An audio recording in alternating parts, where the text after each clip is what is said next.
আজকে আমরা কোরআনের এমন একটা সূরা নিয়ে কথা বলবো যা আকারে অনেক ছোট কিন্তু এর বার্তাটা বিশাল।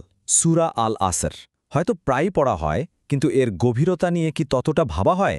চলুন আজ এই ৩ লাইনের মধ্যে লুকিয়ে থাকা মুক্তির সূত্রটা খুঁজে বের করার চেষ্টা করি। দেখুন, সূরাটা শুরুই হচ্ছে একটা শক্তিশালী কসম দিয়ে। আল্লাহ সুবহানাহু ওয়া তাআলা বলছেন ওয়াল আসর, অর্থাৎ সময়ের কসম। এটা কিন্তু শুধু একটা সাধারণ বাক্য না, এটা আমাদের সবার জন্য একটা জরুরি ওয়েক আপ কল, একটা ঝাঁকুনি। এখানে সবচেয়ে বড় প্রশ্নটা হলো, মহান আল্লাহ কেন এমন একটা সাধারণ বিষয় মানে সময়ের শপথ করছেন? কি এমন আছে এই সময়ের মধ্যে?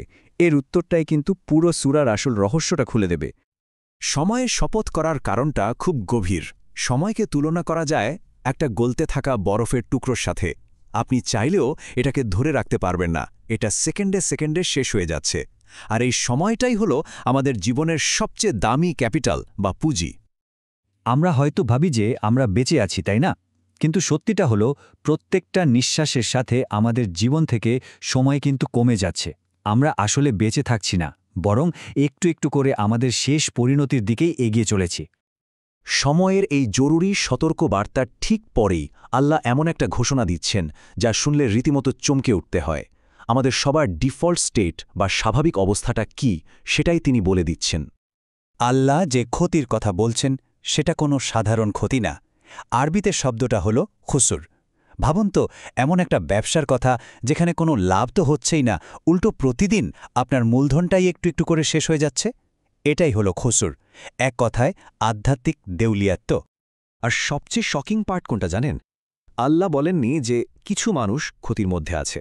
তিনি বলেছেন আল ইনসান, মানে সমগ্র মানবজাতি।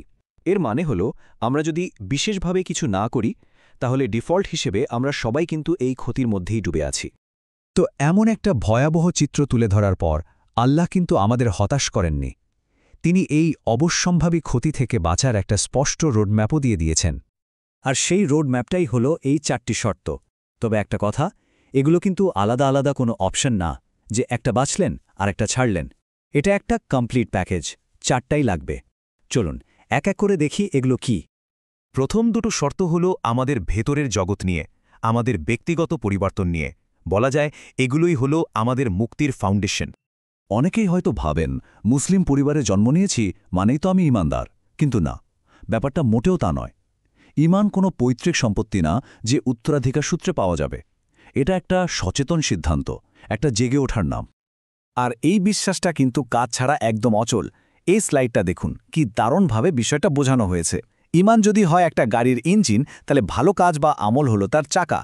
একবার ভাবুন তো, আপনার কাছে ফেরারি গাড়ির ইঞ্জিন আছে কিন্তু কোনো চাকা নেই, গাড়িটা কি 1 ইঞ্চিও নড়বে? ঠিক তেমনি আমল ছাড়া শুধু ঈমানের দাবিটাও অর্থহীন। আচ্ছা, এখন মনে হতে পারে আমি তো ঈমান এনেছি, ভালো কাজও করছি, তার মানে আমি তো সেফ। কিন্তু সূরা আল আসর আমাদের শেখাচ্ছে মুক্তি বা স্যালভেশন অতটা স্বার্থপর কোনো বিষয় নয়। খুব গুরুত্বপূর্ণ একটা পয়েন্ট। আমি ভালো হয়ে গেলাম আর বাকি দুনিয়া জাহান্নামে যাক, এই অ্যাটিচিউড নিয়ে কিন্তু মুক্তি পাওয়া সম্ভব না। মুক্তির জন্য সামাজিক দায়িত্ব পালন করাটা মাস্ট। এটাই হলো তৃতীয় শর্ত, ওয়াতাওয়াসাউ বিল হক, মানে একে অপরকে সত্যের দিকে ডাকা, সত্যের উপদেশ দেওয়া। একজন সত্যিকারের বিশ্বাসী কখনো একা একা ভালো থাকতে পারে না। সে তার আশপাশের মানুষজনকেও সত্যের পথে ডাকবে, যদিও সে জানে এর জন্য হয়তো সম্পর্ক নষ্ট হতে পারে বা মানুষ তাকে ভুল বুঝতে পারে। আর যেই মুহূর্তে কেউ এই সত্য বলার কাজটা শুরু করে, ঠিক তখনই তার জীবনে ঝড় আসা শুরু হয়। মানুষ বাধা দেয়, ভুল বোঝে, আর তখনই দরকার হয় আমাদের চতুর্থ এবং ফাইনাল শর্তটার, ধৈর্য বা সবর। এটাকে বলা যায় পুরো কাঠামোর মেরুদণ্ড। একটু ভেবে দেখুন, ঈমান ধরে রাখতে ধৈর্য লাগে, নিয়মিত ভালো কাজ করে যেতেও ধৈর্য লাগে। আবার মানুষকে অপ্রিয় সত্য বলার পর যে নেগেটিভ রিয়াকশন আসে, সেটা সহ্য করতে তো পাহাড় সমান ধৈর্যের দরকার। আল্লাহ জানেন যে এই রাস্তাটা কঠিন, তাই তিনি সবরকে আমাদের জন্য একটা সুরক্ষা কবচ হিসেবে দিয়েছেন। তাহলে চলুন এবার এই 4টা শর্তকে একসাথে মিলিয়ে দেখি কিভাবে এই কমপ্লিট ফর্মুলাটা কাজ করে। এই স্লাইডটা খুব পরিষ্কারভাবে দেখাচ্ছে যে মুক্তির পথটা আসলে ব্যক্তিগত উন্নতি আর সামাজিক দায়িত্বের একটা পারফেক্ট ব্যালেন্স।